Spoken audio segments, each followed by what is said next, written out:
আসসালামু আলাইকুম। Full time house life থেকে আমি সাবিনা ওয়েলকাম করছি আবারও একটি নতুন ভিডিও দেখার জন্য। দেশ এবং দেশের বাইরে যে যেখান থেকে আজকের ভিডিওটি দেখছেন, আশা করছি সবাই সুস্থ আছেন, নিরাপদে আছেন। আলহামদুলিল্লাহ, আমি পরিবারের সবাইকে নিয়ে ভালো আছি। ডিম, ফুলকপির কোরমা সাথে পোলাও, এটা সকালে খাওয়া হবে। তো সেটা কাল রাত্রেই ভাবা হয়েছিল। সেই অনুযায়ী মা সকালবেলা উঠে রান্না করে নিয়েছে। আর আমি ঘুম থেকে উঠে সেটা খেয়ে নিলাম। তো তারপরে এখানে এই যে কিছু বাজার আছে, এখানে আটা, চিনি আর কয়েক রকমের ডাল, সেই সাথে মুরগির খাবার আনা হয়েছে। তো ওটাই বের করে নিচ্ছি। মুরগিকে খাইয়ে তারপরে আমি আমার শাওয়ারটা সেরে নিয়েছি। তো এরপরেই তো রুমে চলে এসেছি। এই হচ্ছে বর্তমানে আমার রুমের অবস্থা। তো বেডটাকে এখন আরকি গোছগাছ করে নিব। শীতের সময় বেশিরভাগ সময়টাই দরজা জানালা বন্ধ থাকে। তাই রোদ উঠলে আমি চেষ্টা করি জানালাটা একটু খুলে দিতে, যাতে রুমের ভিতরে যে বদ্ধ আবহাওয়াটা এটা একটু পরিষ্কার হয়। আর এইখানে কয়েকটা মেক্সি বানিয়েছিলাম আমার শাশুড়ির জন্য। তো ওটা আবার আব্দুল্লাহ পড়েছিল, দাদি সাজছিল পরে। তাই এখানেই আছে আরকি এলোমেলো। তো ওগুলোকেও একটু গোছগাছ করে নিচ্ছি। আর সেই সাথে ডেইলি যেই ক্লিনিং থাকে আরকি, তো ওটাও করে নিচ্ছি। এই পর্যায়ে ছোট্ট একটি রিকোয়েস্ট থাকবে, আমার আজকের ভিডিওতে দেখানো কোনো অংশ যদি আপনার কাছে ভালো লাগে, প্লিজ একটা লাইক দিয়ে ভিডিওটা কন্টিনিউ করবেন। সেই সাথে আপনি যদি প্রথমবারের মতো আমার চ্যানেলটি ভিজিট করে থাকেন আর এই ধরনের লাইফস্টাইল ভিডিও আপনার কাছে দেখতে ভালো লাগে, আপনি চাইলে আমার চ্যানেলটি সাবস্ক্রাইব করে পাশেই থেকে যেতে পারেন। আমার আজকের ভিডিওতে কি ভালো লেগেছে বা ভালো লাগেনি সেটাও কমেন্ট করে জানাতে পারেন, আমি জানতে পারলে বেশ ভালো লাগবে। এখানে সেলাই মেশিনটা একটু মুছে নিচ্ছি, সেই সাথে টেবিলটাও। তো এখানে ভালোই বেশ কয়েকদিন সেলাইয়ের কাজ করেছি।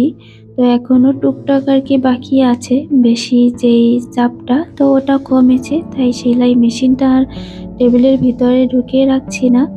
তো আশেপাশে যেই সরঞ্জামাদি বের করেছিলাম তো ওগুলোই একটু গোছগাছ করে নিচ্ছি। আর এই যে টুকরা-টাকরি কাপড় রয়েছে আরকি অবশিষ্ট ফেলে দেওয়ার মতো, তো ওইগুলোও নির্দিষ্ট স্থানে ফেলে রাখছি আরকি।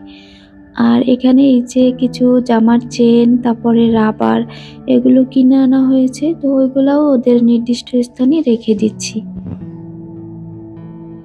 যারা অলরেডি আমার চ্যানেলটি সাবস্ক্রাইব করে নিয়েছেন, পরবর্তী ভিডিওর নোটিফিকেশন পেতে পাশে থাকা বেল বাটনটি অন করে অল অপশনটি চালু করে দিবেন। এতে করে আমি ভিডিও আপলোড করার সাথে সাথে আপনার ফোনে নোটিফিকেশন চলে যাবে আর আপনার যখন খুশি তখন সেটা দেখে নিতে পারবেন। ঘর ঝাড়ু দিতে এসে দেখি এই কর্নার একটায় অনেকটা ধুলো পড়ে আছে।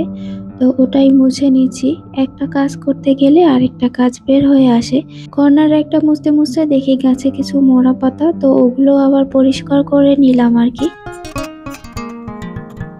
এই গাছটাতে ভালোই দেখলাম ধুলা পড়ে আছে। এখন আর ওইভাবে হাতে এক্সট্রা সময় নেই যে পানি স্প্রে করে দিব। তাই হাতে থাকা রুমালটা দিয়েই গাছের উপরে একটু নড়াচড়া দিয়ে আলগা ধুলোটা আরকি একটু ফ্রেশ করে নিলাম সময় সুযোগভাবে। ওকে ট্যাপের নিচে নিয়ে একবারে গোসল করিয়ে দিব আরকি।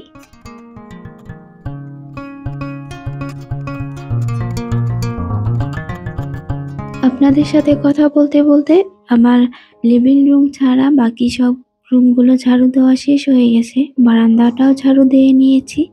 তো এবার ময়লাটা তুলে ফেলে দিলাম। তো এরপরে চলে এসেছি লিভিং রুমে। তো সব বিছানার অবস্থায় শীতের দিনে এমনটা থাকবে।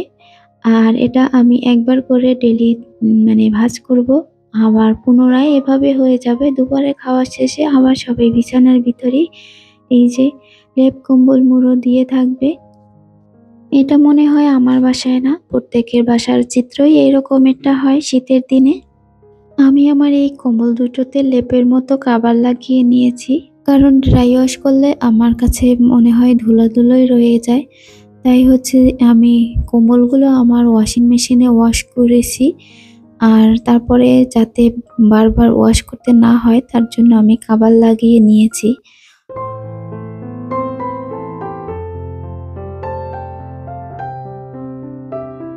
যেহেতু বাচ্চাদের ঘর তাই সব জায়গাতেই দেখবেন খেলনাপত্র ছড়িয়ে ছিটিয়ে আছে। যেখানে যেটা আছে ওইখানে ওইটাই আরকি থাকলো, আর জায়গা মতো নিয়ে রাখলাম না। তাড়াহুড়ো করে আগে ক্লিনিং কাজটা শেষ করে নিচ্ছি। আবার যেহেতু পুচকা আছে, ও উঠে গেলে দেখা যাবে যে এই কাজগুলোও আবার থেকে যাবে। তাই আগে ক্লিনিং কাজগুলো শেষ করে নিচ্ছি। হাতে সময় থাকলে পরে আবার এগুলো মানে বাকিটা গুছিয়ে নেয়া যাবে।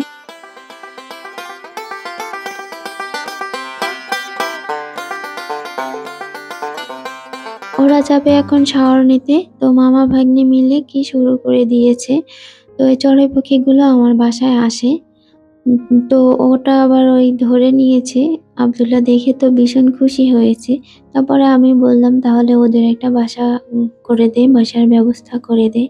দেখ ওরা যদি এখানে আসে আরকি।" তো আমার বলাতে ওরা আবার এভাবে করলো। আব্দুল্লাহ তো ভীষণ খুশি। আর এটা হচ্ছে বিকালবেলা। আমার ছোট ভাই চটপটি রান্না করেছে। আর আমরা খেয়ে নিচ্ছি। আব্দুল্লাহ ১ম বারের মতো চটপটি খাচ্ছে। ও ফুচকা অনেক খায় কিন্তু চটপটি কখনো খায়নি আরকি। তো সবকিছু রেডি করছে। আমি শুধু বেড়ে সবাইকে পরিবেশন করছি। আজকের মতো এখান থেকেই বিদায় নিচ্ছি। সবাই সুস্থ থাকবেন, নিরাপদে থাকবেন, নিজের খেয়াল রাখবেন। আবার দেখা হবে নতুন কোনো ভিডিওতে। আল্লাহ হাফেজ।